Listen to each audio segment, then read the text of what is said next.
shaped by sort of, what was going on in the culture as we were coming of age and what was happening in the workplace, as we were entering there. And it shapes us in different ways, which is why in my book, I wrote a chapter on each of the 3 different generations of high-achieving women that are in the workplace when I was writing my book. There's the next one coming up now.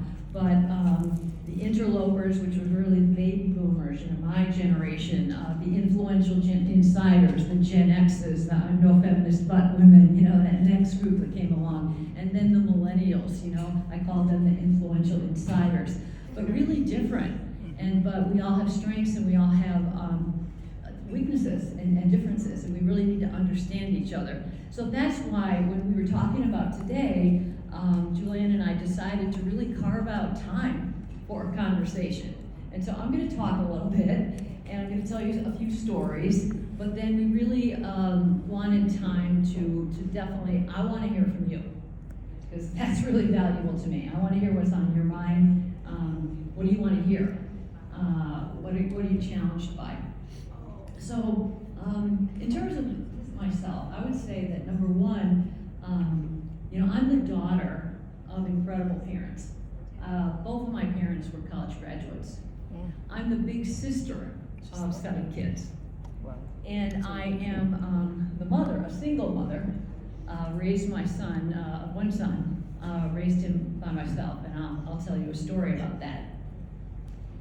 I'm clearly a baby boomer, and and so I'm that generation of women, you've heard all the stories, that generation of women, that the last generation of American women, hopefully, that grew up being told, no, you can't.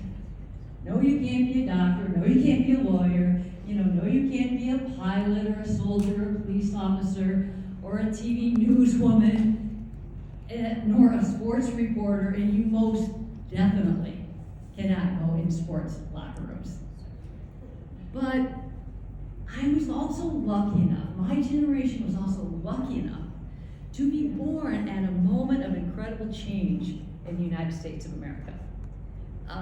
I was coming out of college at the height of the women's movement. Women were on the move, big time. And that happened because the 1964 Civil Rights Act unlocked legally doors of opportunity that had been padlocked for centuries for women, for people of color. And the incredible thing about that is it's one thing, and a really important thing, for the doors to be legally unlocked, step one. But attitudes and opportunities were still stuck shut. And so then the next piece is you gotta start pushing. You gotta start kicking those doors open. And my generation was really like a bridge generation. And so we had the opportunity to do that, if we wanted. And I was most definitely ambitious, but I was also very, very clear that I was part of something much bigger than myself. It was like this wave, and I wanted to be part of it. So I'm going to tell you 3 stories. I figure because everybody is sports is kind of like front and center around Michigan right now, I thought I would start with a sports story. And everyone always wants to hear about locker rooms and things like that. And I will say that, I did not have the ambition to be a sports reporter. My father was a sports broadcaster. He was a professional athlete, and he was a naval officer, but then I grew up with my father on television as a sports broadcaster, and his work brought us to Detroit in 1968.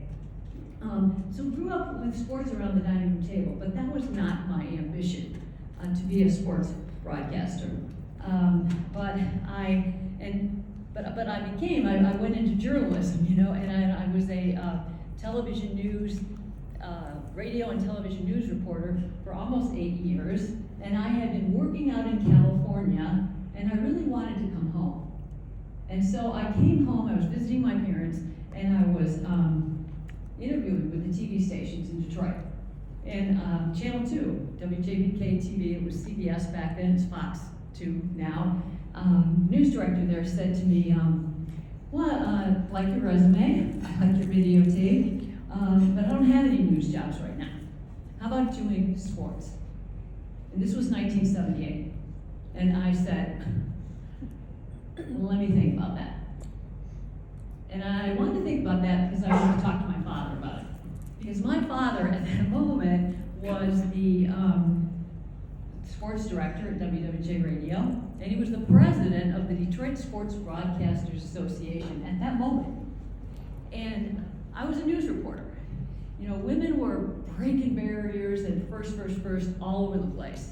And one of the things that was going on is there was a lawsuit with the Sports Illustrated suing the New York Yankees, and it was on its way to the Supreme Court about women not being allowed. There were very few women covering sports, but there was a woman who worked for Sports Illustrated, and that lawsuit was on its way to the Supreme Court. And so I knew if I took that job, it would be very controversial. And I didn't want to embarrass my father.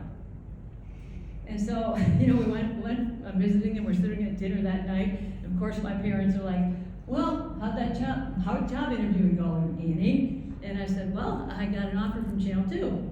And they're like, great. And I said, yeah, but they want me to do sports. And my dad literally, I have this image of him like with the fork on its way to his mouth, and it's literally like stopped right here. And he's like, really?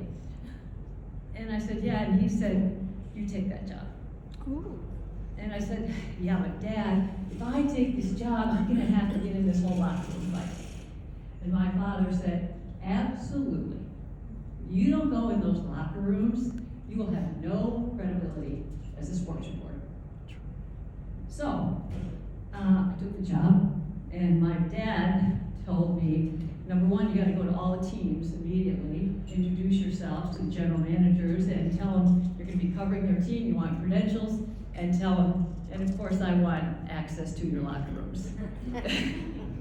And, you know, the answer was pretty much the same from all the teams and the athletic directors at the university and everything. Like Jim Campbell, who was the general manager of the Tigers at that time, and literally, I mean, he literally had a cigar in his mouth as I'm talking this, and he pulls it out.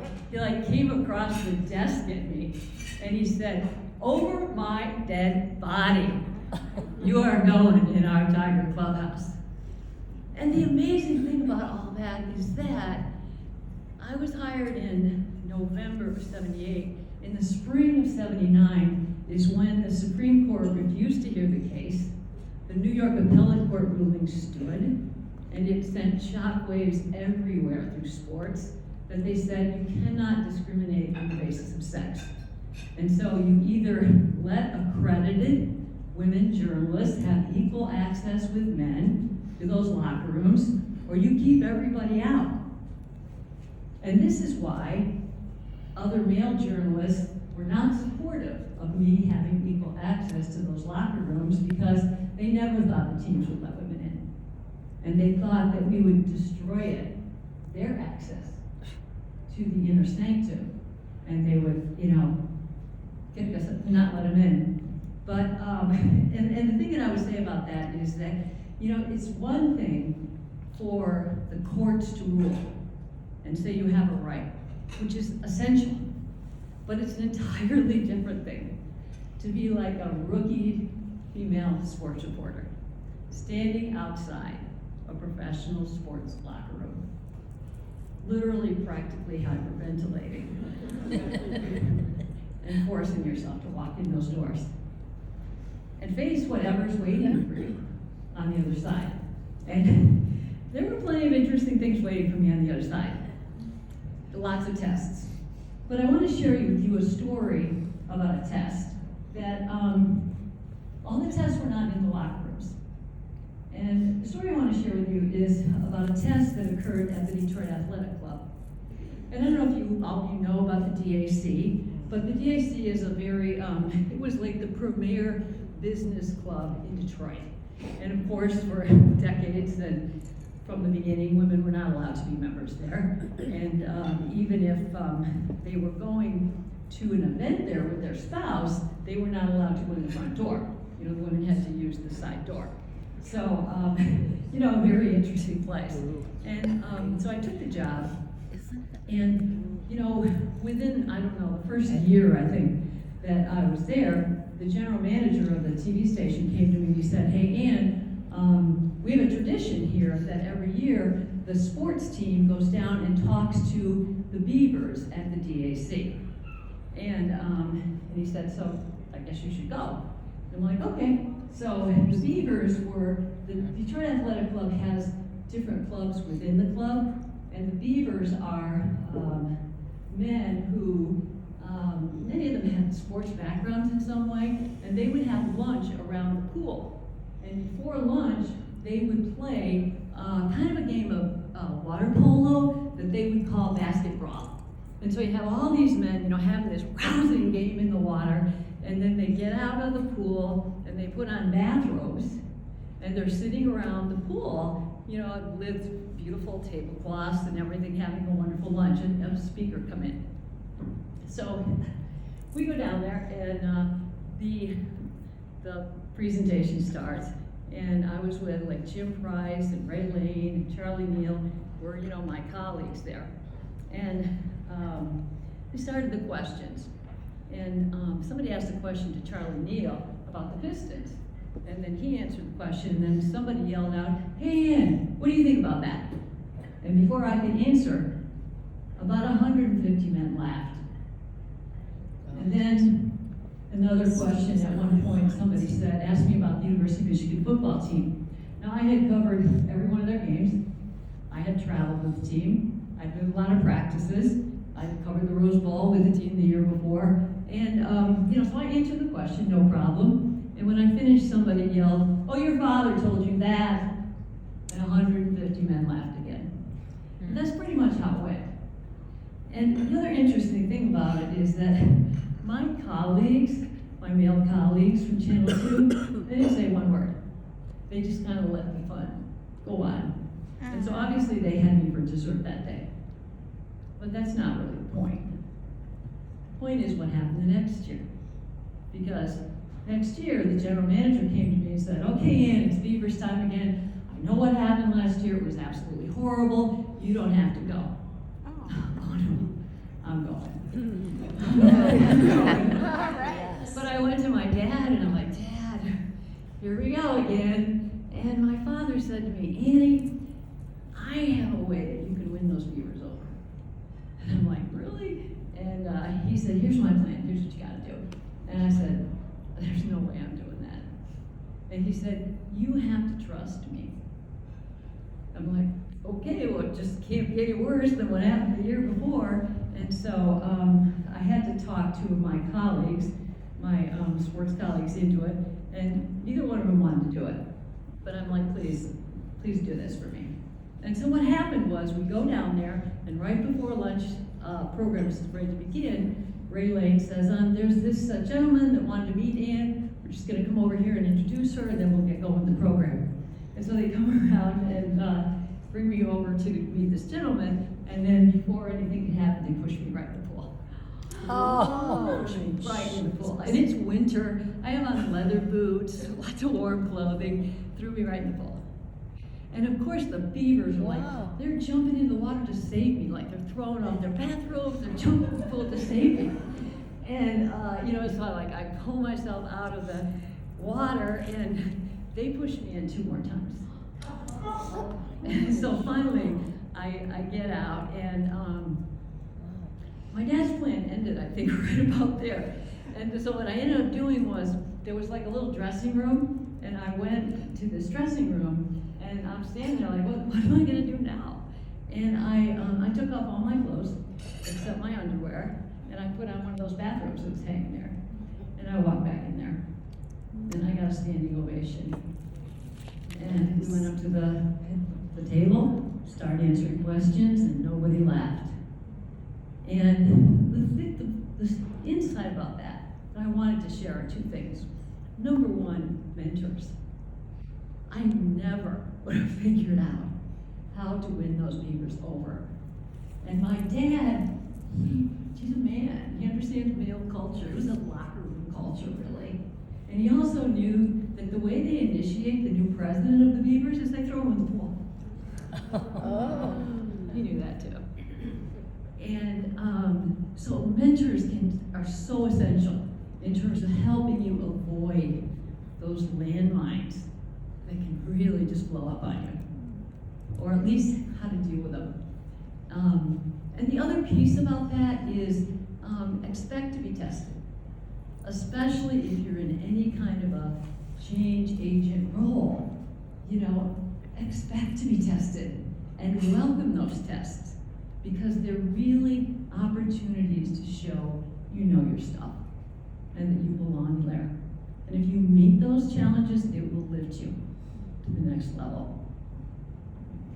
Story number 2, I want to talk about motherhood, because women are caregivers, whether it's children or parents or all these different things.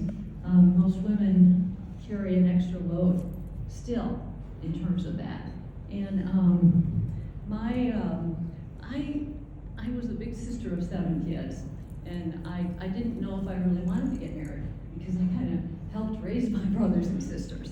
But my biological clock started ticking, and I finally did get married when I was 36 years old. And I really wanted to have a family, and I didn't get pregnant, but my husband, I married a fantastic Irish Catholic guy, big brother in a wonderful family, and we had an opportunity to adopt a child.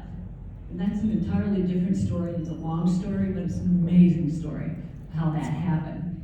And we took a beautiful little baby boy home from the hospital at 2 days old, and adopted that child. But the man that I married, he was a wonderful guy and a lot of fun.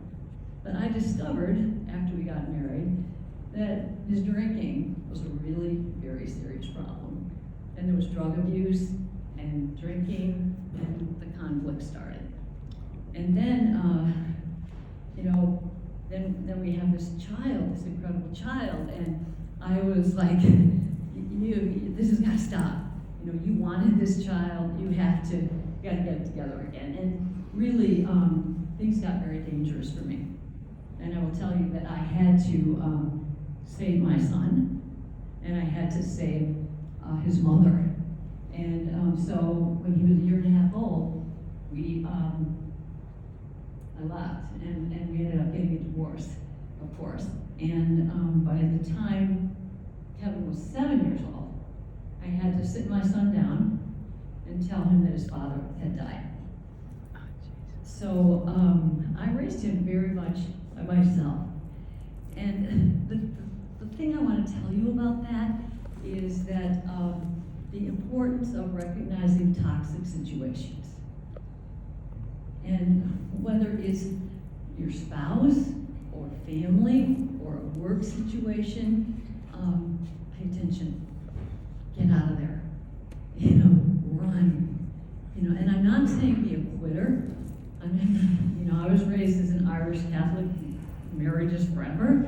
I'm not saying be a quitter, but I'm saying really pay attention when you're in a situation that is undermining you. And don't wait too long to handle that situation. So the third story that I want to tell you is it's a real short one. It's about business, and it's at Ford Motor Company.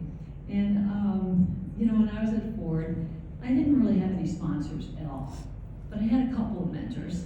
And one of them said to me one day, he said, "Anne, you're doing a really great job. I only have one piece of advice for you." And I said, "What is it, Jim?" And he said, you just have to stop seeing things always through the eyes of a woman. The people are getting really tired of it. And I'm like, really? you know where we're going with that one. And I'm like, you know what, Jim? I'm getting really tired of being the only one in that room who sees things through the eyes of maybe half of our customers out there. And I said, I would sit there and wait for somebody to speak up about something that was so obvious to me. And I said, if I don't speak up, you might as well just have another man in the room. And I'm not going to stop. And I'm sure plenty of my colleagues at Ford would have told you that, she should have stopped. But that's what I want to say to you also is, seeing things through the eyes of a woman and the experience that we have is not a weakness to be overcome. It is a strength to leverage. Don't be afraid to speak up. We need you to speak up. We need, I feel passionately, that this world will be a better place than when the world's mothers are right in there equally with the world's fathers, making the decisions for the whole human family. And that's why I am so passionate about girls and women having the opportunities and the support to achieve their full potential, because we need everybody, all the talent we can get on board.